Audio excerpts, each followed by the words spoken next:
Hello Chat with Disa family, welcome back to Chat with Disa. Thank you so much for watching my videos. Thank you for subscribing.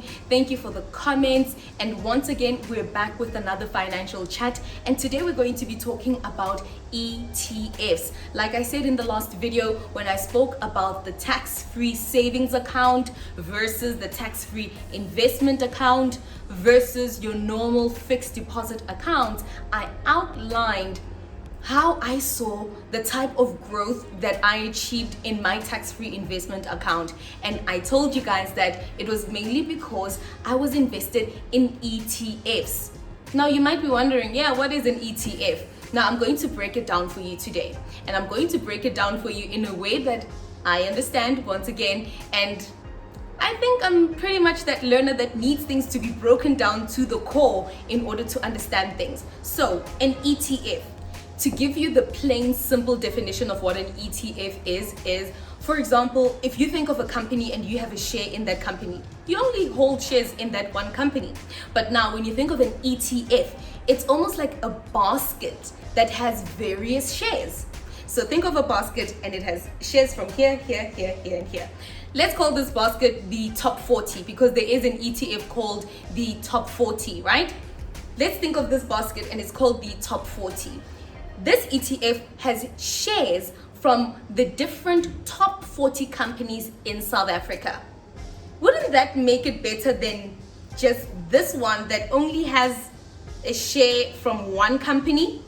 And would you rather go and buy a share here and a share here and here and here and here and here and here and accumulate all of those expenses and have so many things to manage? Or would you rather maybe just buy an ETF that has done all of that work for you and is tracking the performance of that index, and voila, you get to win? Imagine having some bit of the top 40 companies in South Africa. I would rather have that. And for example, with an ETF called the S&P 500, those are the top 500 companies in the United States. So here you are saying, I want to invest offshore. I want to invest in companies that are outside of South Africa. That's what I mean by offshore. Or you want to invest in other parts of Africa, right?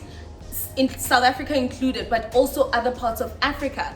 But you don't really know which companies you're gonna be buying from, or you just like, okay, I'm not gonna go through buying here, here, here, here, here, and there. Rather go with an ETF where they've done all of that juggling and sorting and risk analysis and all of that, and put together an ETF that goes with a particular theme. So for example, there is an ETF that goes with the theme of companies within Africa that are doing well in a particular industry, right? The top 40 is about the top 40 companies in South Africa. S&P 500 is the top 500 companies in the United States. I believe that that is better, honestly. And that's how I have seen that type of growth in my tax-free investment account, because I just went and bought ETFs. But don't make the mistake that I made of just going and just randomly picking and finding that you're actually buying the same thing in some cases. Because that's what I when I did this, I had no knowledge of what ETFs are. I tried to teach myself and I was like, okay, I'm gonna buy this one, that one, that one, that one, that one, that one. But I didn't look at what is inside this ETF. What am I really buying? And that's what I want us to do today, to break it down. When you're buying this ETF, what are you buying? Where can I go and look for that information? I'm going to be telling you that. So when you're making that decision of finally buying an ETF, you will now know, where do I go and look to find the information in order to understand what is inside this ETF? Am I buying this one in the same thing? You know, for example, so if you are interested in gold, for example, you can be buying a gold ETF, precious metals and stuff, which falls under commodities. If you're interested in property, or you are interested in tech, for example, there are ETFs that are invested, or rather have shares in tech companies or in gold and rhodium and all of that.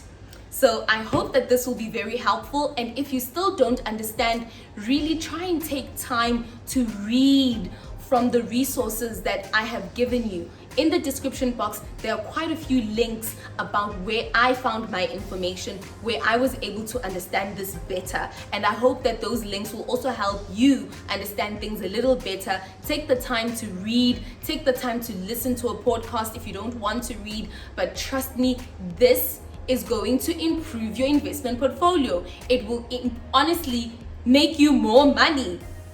When I look at my tax-free investment account and I'm like, hey, you're like I'm just having a moment. I'm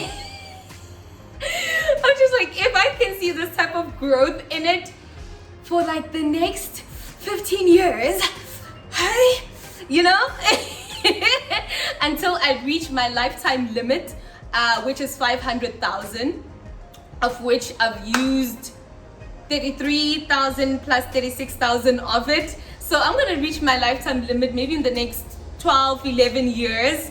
But in the next 11 years, when I reach my lifetime limit in my tax-free investment account, I'm going to be like, hey, because I'm invested in ETFs, guys, and I have a tax-free investment account, not a tax-free savings account with some of these financial services providers that are saying they're going to give you 4%. Nominal interest. Guys, don't waste time. Like, really, don't waste time. Hey, don't be sleeping on yourself, on your investment. I mean, mine is already on like 19% growth. It's not going to remain at 19% growth. It will go up and it will go down, and I understand that that is the risk involved when you are investing. However, in investing in ETFs, I've sort of reduced my risk, right? Hence, also National Treasury did make those rules that there are certain things you can have in your tax-free investment account and certain things that you can't have, like individual shares. You can't buy individual shares in a tax-free investment account, because they know, okay, what if that company goes bust? What if they literally go bankrupt? What if they just, then what? You've lost your money? So National Treasury really wanted this to be a financial tool that will propel you guys forward and help you invest for the future, not for you to be losing your money. Hence why there are ETFs that are so great that qualify to be in a tax-free investment account. If you have a tax-free savings account with another services provider, inquire about what your what is it invested in, number one, and are they literally giving you interest as though you actually have a fixed deposit account? Because that's a complete waste of time, a complete waste of time, a waste of your money too. Okay, this I told you. Because there's so much information about ETFs and there's so much to understand about ETFs, even in their simplicity, I really want to do a part 2 video where we go in depth and really look inside what an ETF has in it. Remember, there are multiple shares or companies that would be a part of an ETF. So let's have a look at what's inside an ETF and how to make the decision of which one to buy and not have duplicates, or have rather a balanced investment portfolio. So read up on the resources that I've linked in the description box in the meantime, and stay tuned for part 2. Thank you for watching.